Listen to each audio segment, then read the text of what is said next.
Kita harus betul-betul membedakan antara kata pedagogi dan pedagogik pakai K. Pedagogi itu adalah tindakan mendidik. Dan pedagogik itu adalah ilmu tentang tindakan mendidik.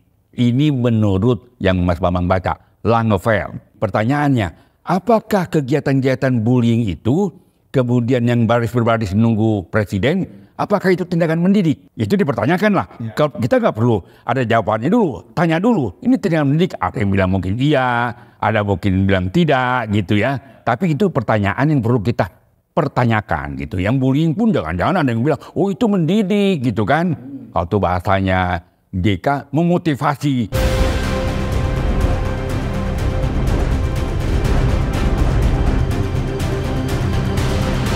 Sobat Pendidikan, jumpa lagi di Visi Educare, tempat kita membahas isu-isu pendidikan secara kritis dan mendalam. Semua profesi harus ada ilmunya. Jadi dokter ada ilmunya, jadi mekanik juga ada ilmunya, bahkan mau berdagang pun ada ilmunya. Tapi untuk berprofesi jadi guru, ilmunya apa? Ya, jangan-jangan teman-teman guru kita kebingungan nih. Ilmunya apa, atau jangan-jangan lupa ilmu mendidik itu apa. Nah, kita lihat nih untuk persekolahan, raportnya nggak tuh bagus-bagus amat. Kalau misalnya lihat data JPPI, paling tidak di tahun 2023 ada sekitar hampir 300 kekerasan yang terjadi di sekolah dan umumnya dilakukan oleh guru. Kalau lihat juga data ICW, praktik korupsi juga banyak terjadi di sekolah, melibatkan guru dan kepala sekolah. Dan mesti diingat, kepala sekolah adalah juga guru yang diberi tambahan tugas sebagai kepala sekolah. Dan kita lihat di kasus terakhir gitu ya, guru-guru diminta untuk mobilisir anak-anak ya gitu ya, untuk menyambut retreat presiden dan para menteri kabinet merah putih. Guru-guru samina watona dengan tanpa ada pertanyaan kritis, tanpa ada perlawanan, memobilisir anak-anak didiknya, padahal tidak ada sama sekali kaitannya dengan pendidikan. Bahkan lebih buruk lagi, menjadikan anak didik sebagai objek pendidikan. Nah, untuk membahas terkait dengan ilmu mendidik itu, yang kata Mas Bambang, jangan-jangan guru-guru nggak tahu atau jangan-jangan lupa gitu ya. Kita sudah kehadiran pakar,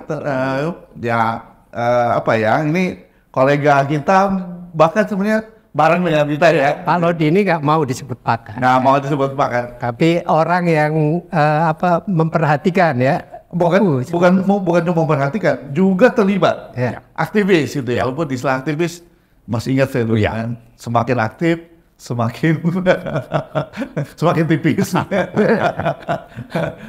Nah, Pak Lodi ini ya titelnya banyak, mantan dosen di UNJ, Fakultas Ilmu Pendidikan, lalu juga koordinator koalisi pendidikan. Pak Lodi juga jadi salah satu badan pengurus di ICW, pembina di banyak organisasi guru dan orang tua murid. Nah, kali ini sih kita akan minta ngobrol-ngobrol lah ya dengan Pak Lodi terkait dengan ilmu pendidikannya. Kita curiga sudah hilang di sekolah, sudah hilang di guru gitu ya. Nah, coba menurut Pak Lodi bagaimana? Apakah memang masih ada sih ilmu pendidikan ini di sekolah? Mengingat kita lihat tadi kasus-kasus, banyak hal yang justru bertentangan dengan apa yang mestinya diajarkan di sekolah begitu, Pak Lodi. Menarik Bung Ade dan Mas Bambang, pertanyaan atau topik pembicaraan kita atau ngobrol-ngobrol kita tadi Bung Ade mengatakan jangan-jangan memang tidak ada lagi ilmu pendidikan. Bukan jangan-jangan, ini saya mau bicara secara historis aja nih ya, paling tidak yang terjadi di Jakarta, khususnya di KIP Jakarta itu ya. Pada tahun 1981 ada Profesor Dr. M. Said di FIB ya, dia bekas dekan, saya lupa tahun berapa gitu.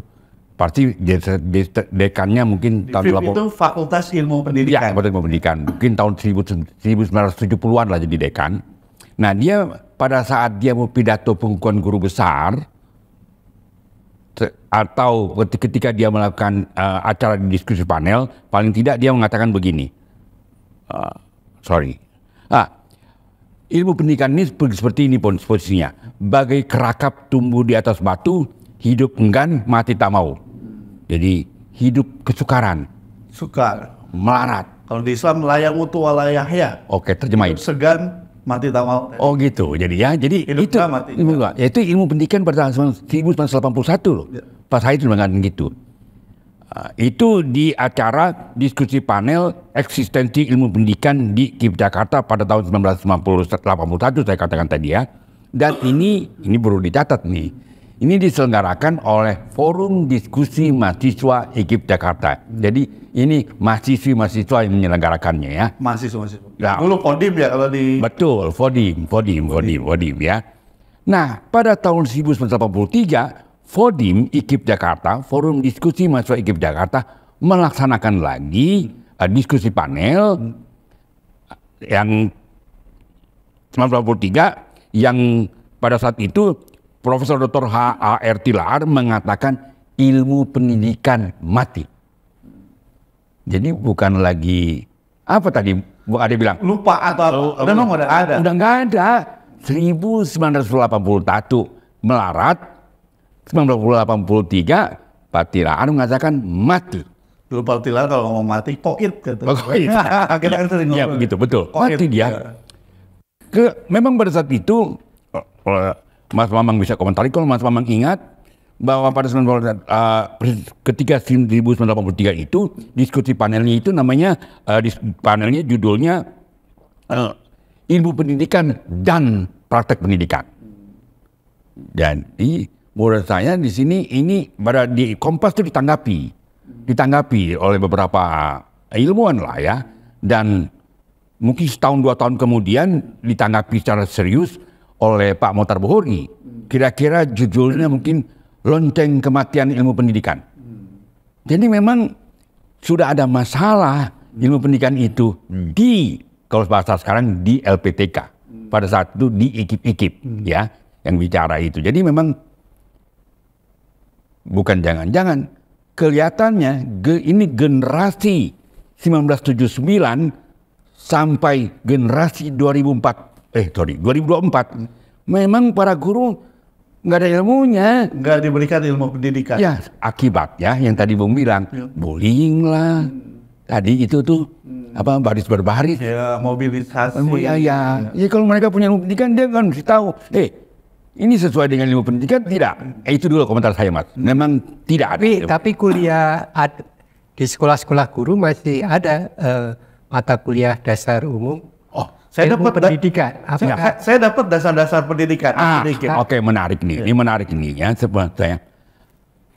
Kalau kita mau lihat ilmu pendidikan itu, saya mengutip Gerd Bista. Bista itu tokoh lah sekarang dalam pendidikan ini gitu ya. Ilmuwan pendidikan asal Belanda, tapi mengajarnya di Inggris dan di Eropa lah setahu saya. Dan dia pemimpin dalam jurnal-jurnal pendidikan lah, yang top lah gitu ya. Saya lupa nama jurnal-jurnalnya gitu. Nah dia mengatakan, dia seperti memetakan gitu, ya artikelnya 2011. Saya tidak terlalu hafal judulnya, apa nama judul artikel, tapi saya ingat 2011. Dia di artikel itu, dia mengatakan ilmu pendidikan itu, dalam bahasa saya, ada 2 tradisi. Tradisi Anglo-Saxon atau Anglo-Amerika, jadi yang berbahasa Inggris, dan tradisi kontinental. Yang tradisi Anglo-Amerika saja saya sebut, itu ilmu pendidikan disebut bersifat inter dan multidisiplin. Atau multidisiplin. Sedangkan yang tradisi kontinental itu ilmu pendidikan yang bersifat otonom. Saya tidak mengatakan mono, otonom gitu. Yang disebut namanya pedagogik. Kalau bahasa Indonesia, pakai K. Ini sesuai dengan bahasa Belanda dan juga bahasa Jerman. Nah kalau yang inter dan multidisiplin atau Anglo-Amerika, itu disebut Foundation of Education di Amerika Serikat, dan di Inggris namanya Education Studies. Itu namanya Foundation Education atau Education Studies. Isinya apa? dalam disiplin itu. Isinya paling tidak yang dasar ya, boleh ditambah-tambah lain adalah filsafat pendidikan, sejarah pendidikan, sosiologi pendidikan, psikologi pendidikan. 4 ini basic dalam foundation of education yang di Indonesia disebut landasan atau mungkin dasar-dasar pendidikan. Nah, pertanyaannya, kalau pedagogik tadi sudah mati ya, generasi bung kemudian jadi dasar-dasar pendidikan. Dasar pendidikan. Itu yang ngajar Bu Unifa. Sekarang Bu sih ngajarnya bagus Pak. Ngajarnya bagus. Oke. Tapi pertanyaannya, apakah dasar-dasar pendidikan atau landasan pendidikan itu berisi dalam mata pelajaran itu berisi perspektif filsafat pendidikan atau perspektif atau filsafat pendidikan, sejarah pendidikan, psikologi pendidikan, sosiologi pendidikan. Jadi filsafat pendidikan itu bicara tentang pendidikan, membahas pendidikan. Sosiologi pendidikan membahas pendidikan. Sejarah pendidikan membahas pendidikan. Psikologi pendidikan membahas pendidikan. Ambil contoh, misalnya gejala bullying. Orang-orang dari kalau belajar mata kuliah landasan pendidikan, yang filsafat pendidikan melihat bullying dari kacamata filsafat. Sosiologi pendidikan melihat bullying dari kacamata sosiologi. Psikologi pendidikan juga begitu. Dan sejarah pendidikan, kalau menarik buat saya sejarah pendidikan, sejak kapan bullying sebenarnya ada di Indonesia? Itu bicara pembahasan di landasan pendidikan atau dasar-dasar pendidikan yang membahas gejala yang ada persoalan-persoalan dalam pendidikan. Dan menurut saya landasan pendidikan atau dasar pendidikan di Indonesia di sini lebih kalaupun ada di kuliah itu perspektif psikologi. Sosial pendidikan saya kurang percaya ada. Itu paling tidak yang saya amati sampai 2024 ya, saya bisa perspektif sosiologi. Oh iyalah. Atau lagi perspektif sejarah pendidikan gitu ya. Buat saya, waduh, bukan kita sama-sama tamatan IKIP Jakarta kan? Iya. Jadi bukunya sama kan? Saya UNJ Pak. Oh. Bukunya sama lah. Iya. Bukunya Sina Sution itu kan? Iya salah satunya. Itu kan itu doang, Bung. Iya. Buat saya yang bagus, yang lainnya jangan dibaca lah. Iya, yang bukunya merah. Ya, menurut saya begitulah. Jadi pedagogi mati, ya tidak ada, megap-megap, melarat, sementara, tapi landasan pendidikan nggak lengkap. 4 itu yang tadi filsafat pendidikan, sejarah pendidikan, sosial pendidikan nggak terlalu dibahas lah. Saya pikir itu, Bu. Jadi problem besar. Jadi nggak heran lah kalau ada suruh baris-baris, nungguin pimpinan. Kalau itu bayangan saya generasi SD 1960 ya, zaman Orde Lama. Ya itu yang terjadi zaman Soekarno. Setback Jauh banget itu. Rasa saya zaman Soeharto ya nggak ada itu. Ya zaman Soeharto kan 60-an juga kan? Ya 60-an akhir. Ya, namun akhir ya. Berarti saya masih SD juga sih, 66 kan, 67. Udah nggak ada tuh. SD, SMP udah tidak ada itu sebenarnya. Ya. Soeharto nggak pakai kayak begitu ya? Oh, kenapa nih? Ini kalau lihat dari sejarah ya, dari sejarah ini pentingnya sejarah pendidikan. Saya pikir itu, Bung. Kenapa yang pedagogi itu mati gitu ya kalau pakai bahasa Pak Tilar itu ya, Pak Said. Ya. Menurut Bung kenapa? Wah, ini menarik. Atau ditinggalkan, kenapa? Ini sebenarnya harus ada penelitian ya. Sebenarnya ya. Tapi saya perkirakan ya dari bacaan saya bukunya Pak Tilaar. Bukunya Pak Tilaar dia coba mempetakan, mengkategorikan perkembangan atau sejarah ilmu pendidikan di Indonesia ya. Yang saya ingat itu tahun 50-an lah, 40-an sampai 50-an itu kontinental. Secara umum pedagogi ya. Buku terkenalnya tuh tahun 50-an sampai tahun 60-an bukunya Langeveld ya. Kata Mas Mamang susah banget itu. Iya, memang susah banget. Enggak Mas Mamang. Agak stres ya. Saya juga wacanya mesti ulang. Itu kata terjemahan loh. Mesti ulang. Dari Belanda ke Inggris ke Indonesia. Kalau Mas Bambang. Kalau di UPI dari Belanda ke Indonesia. Ya betul. Tapi yang di UPI itu rasa saya itu terjemahannya Profesor IP Simanjuntak. Jamie dan saya, adik saya mengatakan itu ya. Nah, kalau dilihat dari itu kategorinya Patilaar, tahun 50-an iyalah ya. Masih kontinental kita, masih dipengaruhi Belanda lah, masih baca Langeveld gitu ya, ngelotok mereka Langeveld yang bahasa Belandanya gitu ya. Ya. Nah kemudian kan nih tokoh-tokoh pendidikan kita ini pada ke Amerika gitu, bahkan tokoh yang Mas Babang kenal, Sikun Pribadi, kita kenal Pak Motar Bohori, Pak Winarno, Patilaar, pulang. Pak Sugiarto ya. Pak Sugiarto, mereka pulang, kalau istilahnya Patilaar, Amerikanisme. Amerikanisme. Kalau tahun 50-an, Langeveldianisme. Tapi udah tahun 60-an mereka pulang, itu sudah Amerikanisme. Jadi kalau Bung tanya, kenapa hilang? Ya karena pengaruh mereka pada pergi ke Amerika, pulang-pulang dibawa dari yang mereka guru-gurunya bilang, dan kemungkinan perkiraan saya, mereka anggap itu yang kontinental itu kuno. Iyalah, baru dari Amerika nih belajar John Dewey. Walaupun kalau kita bahas John Dewey, tidak ada pengaruh-pengaruhnya John Dewey di sini, nggak ada. Karena kalau orang-orang yang kenal sejarah pendidikan, saya lupa tokohnya namanya gitu, dia tulisan artikelnya dia bilang begini kira-kira. Kalau ingin mengenal sejarah atau pendidikan di Amerika, harus mengetahui pertarungan antara John Dewey dengan Thorndike. Nah, Thorndike itu behavioristik, betulnya. Kata si penulis itu, kalah si John Dewey di Amerika. Ya berarti yang mereka bawa behavioristik. Oh iya lah Bung, itu yang mau diulang-ulang lagi. Itu buahnya behavioristik itu testing Bung, ujian nasional. Ya, katanya mau dihidupkan lagi oleh PT sekarang. Itu jadi menurut saya itu pengaruh apa ya kita bisa sebut itu ya. Apa buruknya behavioristik itu? Nah, kalau saya sederhana aja Bung ya, kalau saya itu behavioristik, teori-teori itu muncul dari penelitian-penelitian eksperimen laboratorium dengan binatang.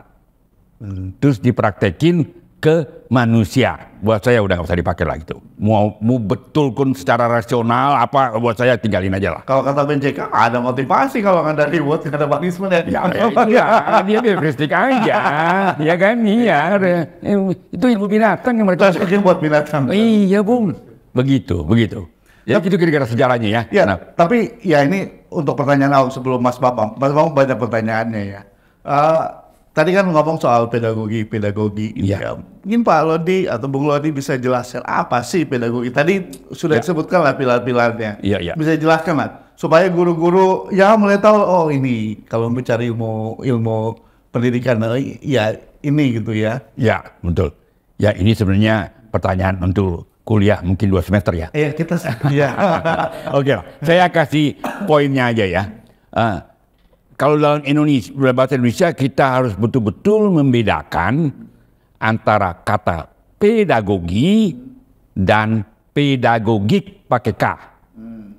Pedagogi itu adalah tindakan mendidik. Dan pedagogik itu adalah ilmu tentang tindakan mendidik. Ini menurut yang Mas Bambang baca, Langeveld. Jadi pedagogi itu tindakan mendidik. Pertanyaannya, apakah kegiatan-kegiatan bullying itu, kemudian yang baris berbaris menunggu presiden, apakah itu tindakan mendidik?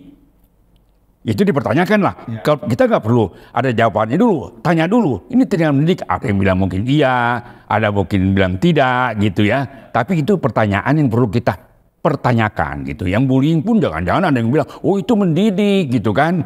Kalau itu bahasanya JK memotivasi orang gitu ya. Nah itu namanya, saya pikir konsep yang perlu kita pahami. Nah tadi kalau kita kembali lagi ke tradisi yang namanya foundation education, psikologi pendidikan, filsafat pendidikan, menurut saya mereka nggak itu bidangnya.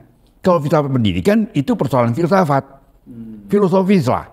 Kalau psikologi pertanyaan psikologi, bukan persoalan tindakan mendidik. Tindakan mendidik itu urusan pedagogi. Itu kalau dalam ilmu itu objeknya. Subjek telitinya yaitu ya tentang tindakan mendidik. Bahwa ada unsur-unsur psikologi, yes.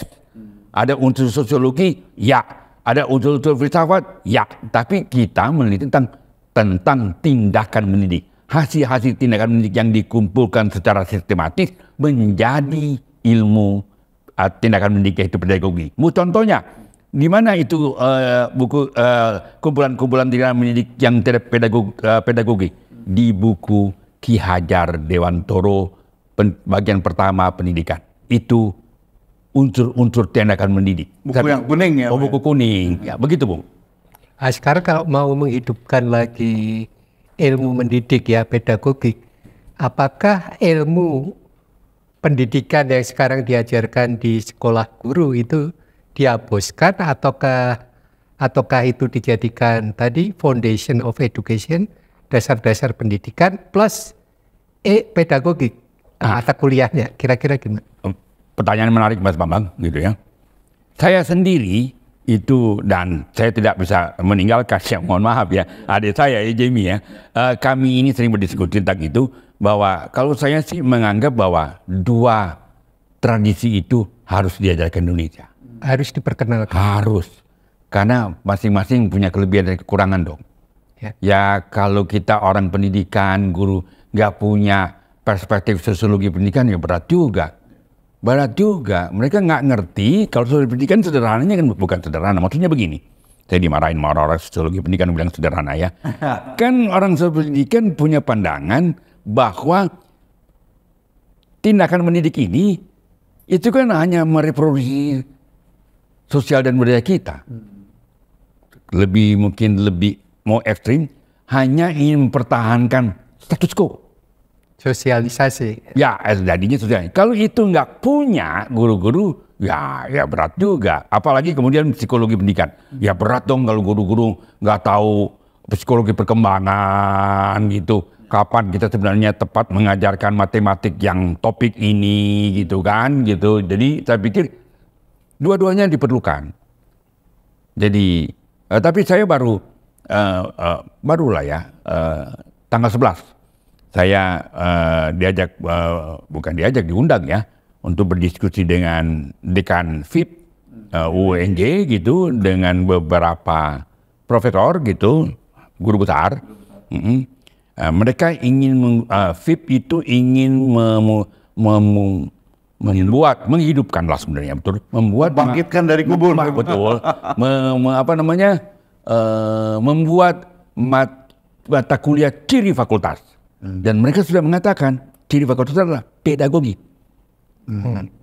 Jadi buat saya ya kabar baik ini ya, kabar baik. Ya buat saya kalau itu soal pengorganisasian ya, mungkin foundation education bisa diajarkan di S2 ya. Kalau di S1-nya mungkin di FIP ya, FIP itu pedagogik. Ya kalau mau dilanjutkan pedagogik di S2 juga boleh, jangan lebih advance lah ya gitu ya.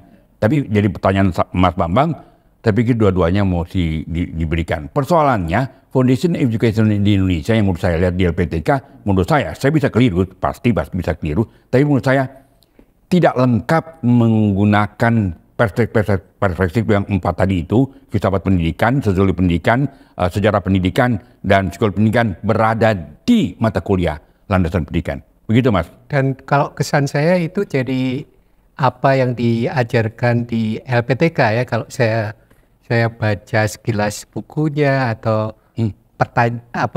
kan di Google ada pertanyaan ini jawabannya apa gitu. Baik termasuk juga di PPG ya, pendidikan profesi guru.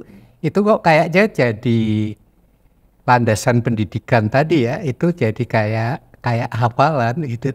Kayak ensiklopedis, pengetahuan ensiklopedis. Bagaimana tadi ya, pedagogi, dasar-dasar pendidikan itu bukan hanya konsumsi semester 1, tetapi membentuk seorang guru selama di lembaga pendidikan guru. Itu gimana caranya supaya hidup terus nih, bukan satu mata kuliah lalu hilang gitu.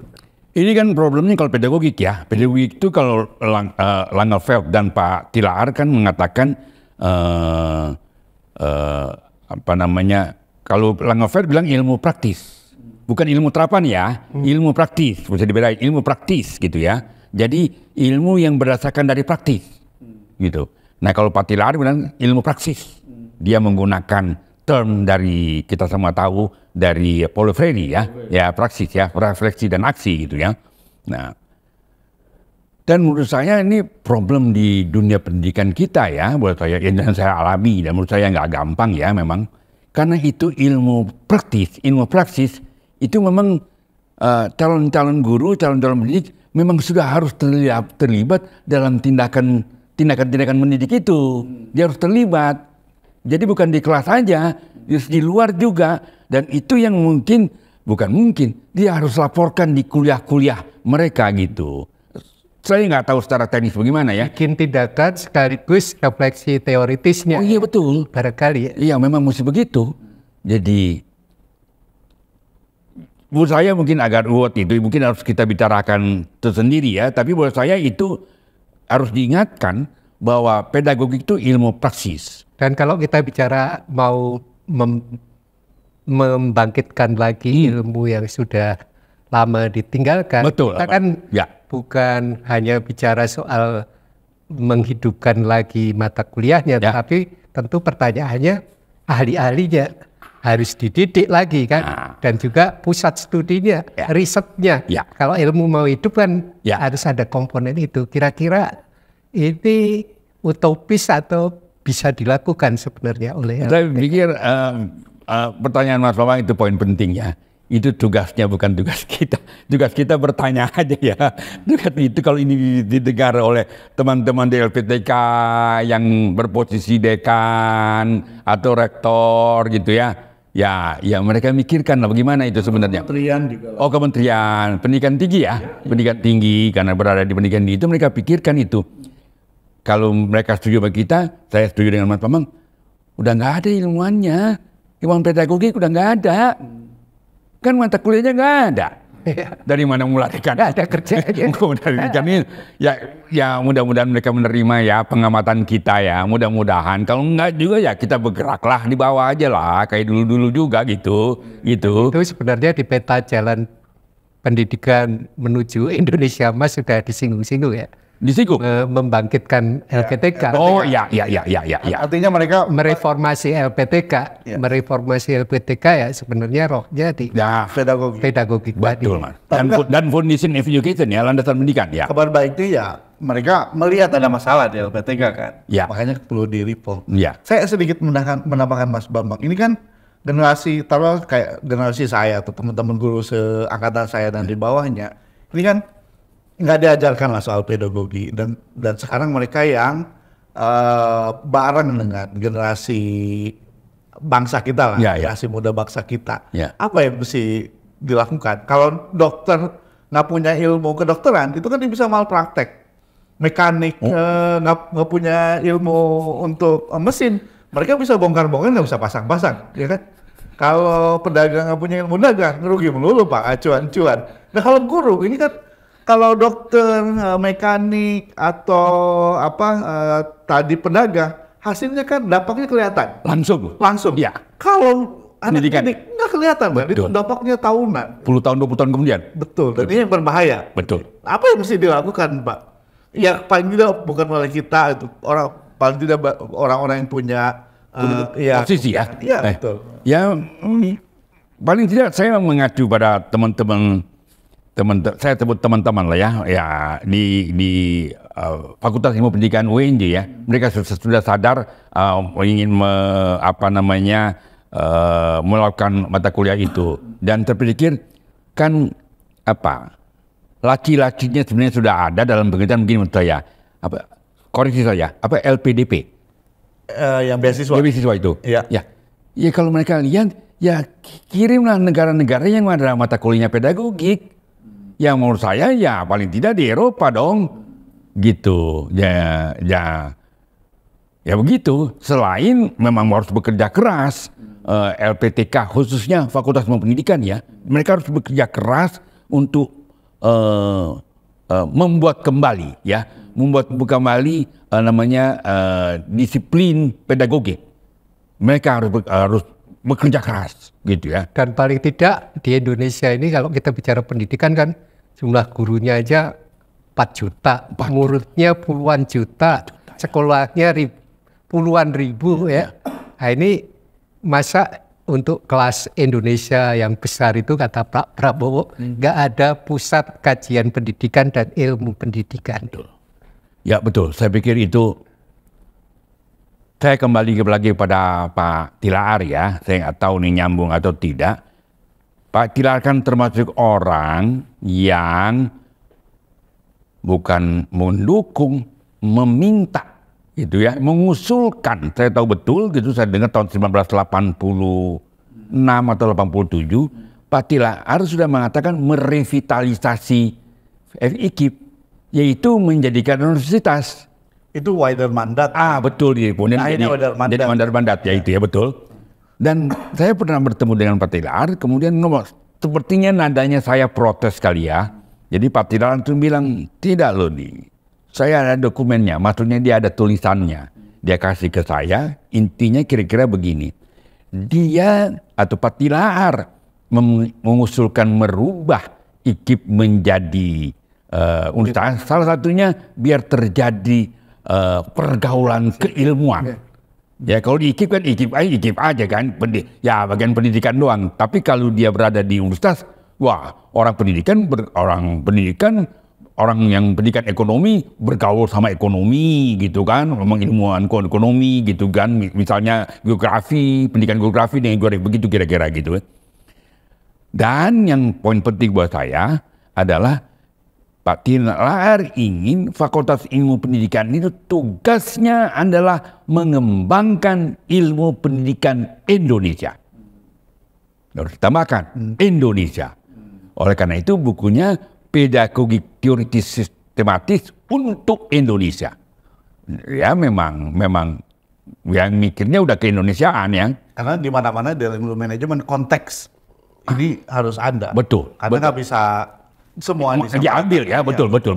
Begitu Mas Bambang. Jadi mudah-mudahan menjawab pertanyaan saya. Oke, saya kira kalau kita diskusikan pasti panjang, tapi ini cuma awalan ya.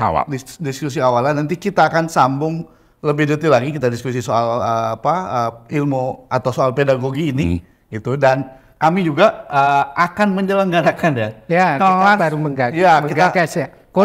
Kursus soal pedagogi kami akan coba buka terbatas tapi masih serius. Ya. Gitu ya. Kursusnya ya mungkin dalam beberapa waktu kita akan coba launching. Mudah-mudahan kalau sobat pendidikan ada yang tertarik bisa menghubungi kami itu karena terbatas. Iya harus serius juga ya, Bung Lodi.